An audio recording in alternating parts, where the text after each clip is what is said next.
Bonjour à tous. Donc, je suis Pauline Pradel, je suis chargée de mission développement durable à l'EPA Euratlantique. Et donc je suis ravie de vous retrouver sur ce stand des établissements publics d'aménagement pour une première conférence sur la thématique de la réglementation environnementale 2020 et de la construction bois. Donc, pour remettre un petit peu dans le contexte de la réglementation française, il faut savoir que depuis le 1er janvier 2022, la France est passée d'une réglementation thermique à une réglementation environnementale qui s'articule autour de 3 axes. Donc, le premier, c'est l'amélioration de la performance énergétique des bâtiments, avec notamment un travail des exigences augmentées sur l'enveloppe du bâtiment. Le second, c'est le confort d'été, avec des bâtiments qui devront faire face à des canicules de plus en plus fréquentes et de plus en plus importantes. Et le dernier, c'est la diminution de l'impact des bâtiments neufs sur les émissions de gaz à effet de serre et plus généralement sur le climat, sur l'ensemble de leur cycle de vie. Donc pour cela, la réglementation environnementale 2020 a prévu des seuils qui sont progressifs et de plus en plus ambitieux jusqu'à 2031 pour tendre en 2050 vers la neutralité carbone. Donc il faut savoir que l'EPA Bordeaux-Euratlantique avait anticipé cette réglementation environnementale avec une stratégie bois et biosourcée depuis 2011 qui est petit à petit montée en puissance au niveau de ses ambitions pour arriver à une généralisation de la construction bois associée à un label bâtiment biosourcé de niveau 3 depuis 2019 sur tous les nouveaux projets engagés.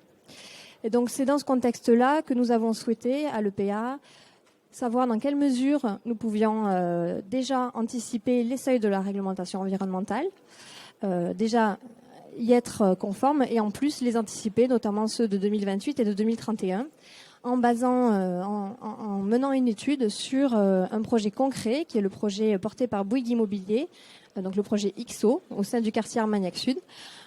Et donc pour cela, nous avons confié une étude à notre AMO Développement Durable qui est l'équipe de Visea Sud-Ouest, dont je vais laisser la parole pour expliquer donc quelle a été la méthodologie de cette étude-là et quels ont été les principaux enseignements de cette étude dans le cadre général de la réglementation environnementale.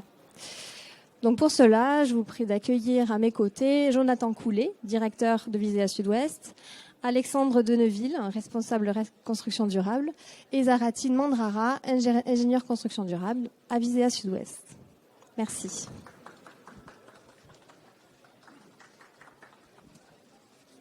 Bonjour à tous. Donc Jonathan Coulet, directeur du bureau d'études Visea Sud-Ouest, comme l'évoquait Pauline.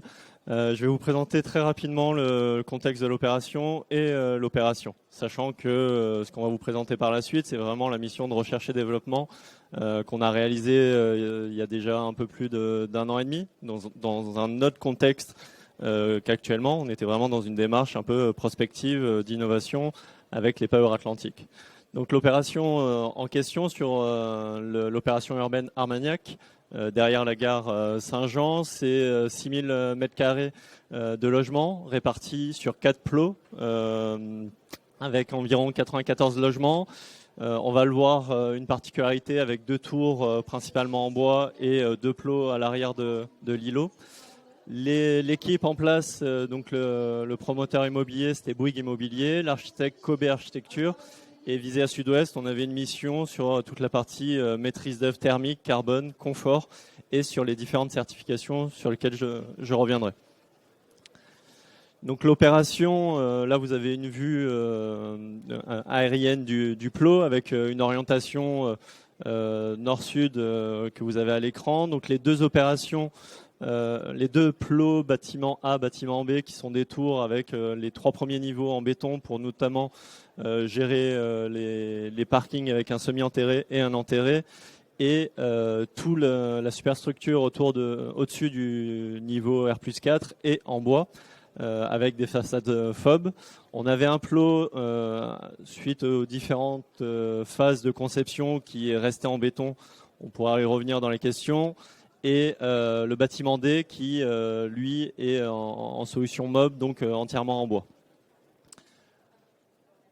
Donc les niveaux de performance du projet, je l'évoquais, c'était un projet assez ambitieux de par les la feuille de route posée par les Power Atlantic. Donc on était une opération avec plus de 50% bois en structure sur des niveaux biosourcés niveau 3. On était en E3C1 et en NF-HQE 9 étoiles.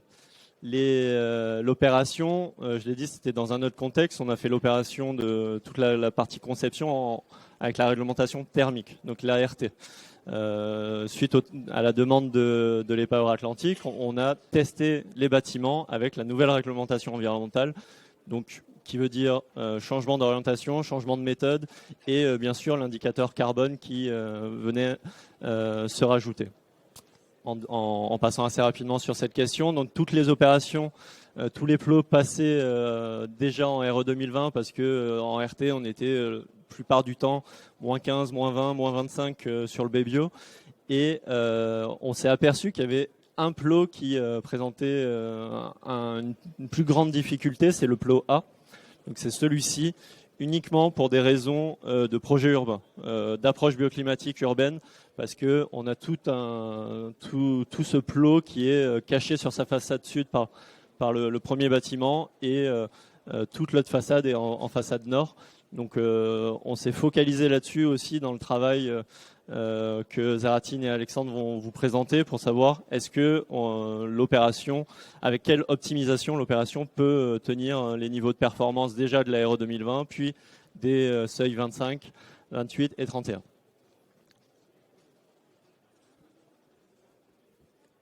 Oui, donc sur le volet carbone, donc ça fait partie des ambitions de RE 2020 qui n'existaient pas encore en RT 2012. On s'est aperçu qu'au niveau des bâtiments actuels, donc c'est le bâtiment D, il dépasse déjà largement le niveau actuel du RE 2020 à niveau 2025. Le D, c'est celui-là, le bâtiment, et il est entre 2025 et 2028 déjà, alors qu'il a été conçu en RT 2012. Les autres bâtiments, ils s'approchent du RE 2025 et ils n'atteignaient pas RE 2020 pour le bâtiment tout béton.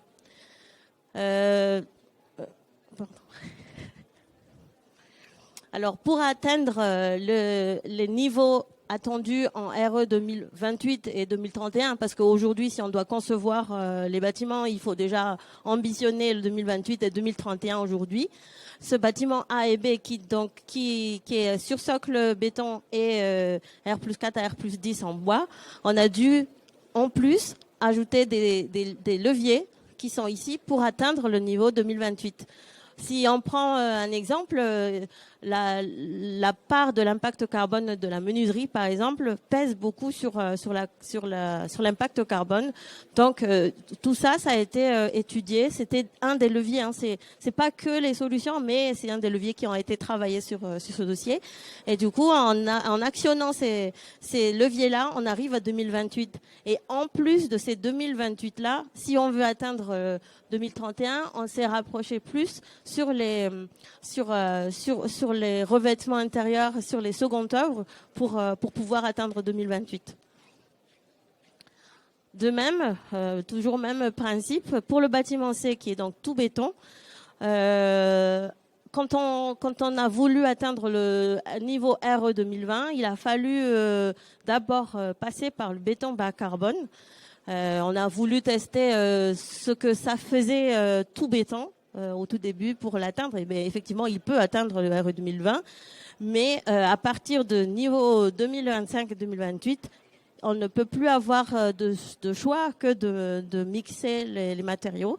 Donc, du coup, en 2028, il a fallu ajouter 2 niveaux de structure bois dans ce bâtiment qui était à la base tout béton, plus ces volets-là qui étaient des volets, donc des leviers qui servaient pour la mixité du bâtiment. Si on veut atteindre 2031, c'est en plus de ces efforts-là, on a ajouté 2 niveaux supplémentaires. Du coup, ça revient un petit peu à la conception du bâtiment A et B qu'on a vu précédemment. Ici, on parle du bâtiment D. Donc, initialement, le bâtiment D se trouve déjà, qui dépasse déjà RE 2025. Pour atteindre 2028, il a suffi juste de changer les isolants en biosourcés et c'est arrivé en 2028. Et même si on est en structure bois avec biosourcé, il a fallu aussi travailler sur d'autres leviers pour que ça atteigne 2031. Au final, on a réduit de peu pour le bâtiment D, mais il a déjà été assez performant en termes de carbone. Donc là c'est juste le passage de niveau. Si on utilise le niveau de RE 2020, 25, 28, 31, on va dire qu'il n'a pas trop changé, mais il y a quand même une modification sur les niveaux. Bonjour. Oui, alors je vais vous présenter un peu du coup la conclusion de ça. Si on essaye de se projeter un peu sur ce bout de ville qu'on a testé, ça nous a permis de vérifier quelques sujets sur les 3 modes constructifs principaux qui ont été évoqués, donc le mixte bois-béton, le bois et le béton. Donc ça nous a paru assez représentatif de la façon d'aménager la ville, et on s'est projeté un peu pour savoir quels enseignements on pouvait en tirer. Donc le premier, c'est déjà sur la partie énergétique qu'on n'a pas trop développé, mais qui nous incite à anticiper ces sujets-là pour pouvoir répondre aux sujets énergétiques. Et puis dans un deuxième temps, sur les sujets du carbone et des modes constructifs, on pressent déjà du coup que en 2028, les solutions tout béton ne seront plus viables pour atteindre les seuils. Donc une fois qu'on a dit ça, comment est-ce qu'on s'organise pour pouvoir répondre au mieux d'ici là? C'est ce que je vais vous détailler. Donc on les a organisés entre guillemets en 4 packages de solutions. Je ne vais pas revenir dans le détail, mais l'idée c'est de se dire que entre 2022 et 2025, on est sur c'est maintenant d'ailleurs, on est sur des solutions, on va dire, de réduction des impacts, de limitation, d'optimisation à la marge de chaque sujet. Et après, en 2028, on va changer un peu de dichotomie, entre guillemets, de mode constructif. Et pour aller vers 2031, évidemment, il faudra mettre tout le paquet. C'est ce qu'on a appelé construire autrement. Je vais vous présenter le slide juste après qui résume ça. Voilà, donc entre guillemets, ça veut dire maintenant on est sur une structure béton, on essaye d'optimiser les solutions et maintenant à 2025 on a le choix encore. On est sur du béton bas carbone, mais on se rend bien compte qu'à 2025-2028, il faudra passer sur de la mixité un peu plus importante. Donc l'enjeu, c'est vraiment maintenant, à ce stade, de proposer un package de solutions pour tracer le curseur, le mettre au bon endroit en fonction des différents objectifs que chaque projet s'impose. Ce qui nous amène un peu à la conclusion. Comment est-ce qu'on va fixer ces curseurs? Et on s'est rendu compte que la position de l'expert carbone était devenue prépondérante, d'une part pour vérifier bien évidemment le niveau carbone du bâtiment, pour fiabiliser un peu les produits qui sont utilisés, que ce soit en conception ou en réalisation, mais surtout en anticipation, en programmation, pour définir les seuils, d'abord lesquels veut-on se fixer? Est-ce qu'on anticipe une construction à échéance 2031 malgré la date actuelle? Et deuxièmement, comment est-ce qu'on y répond? Donc, pour y répondre, on propose des solutions de mode constructif mixte qu'on appelle de nos voeux et, si possible, à terme, des modes constructifs tout bois. C'est ce qu'on souhaite. Je vous remercie pour votre attention et on est disponible si vous avez d'éventuelles questions.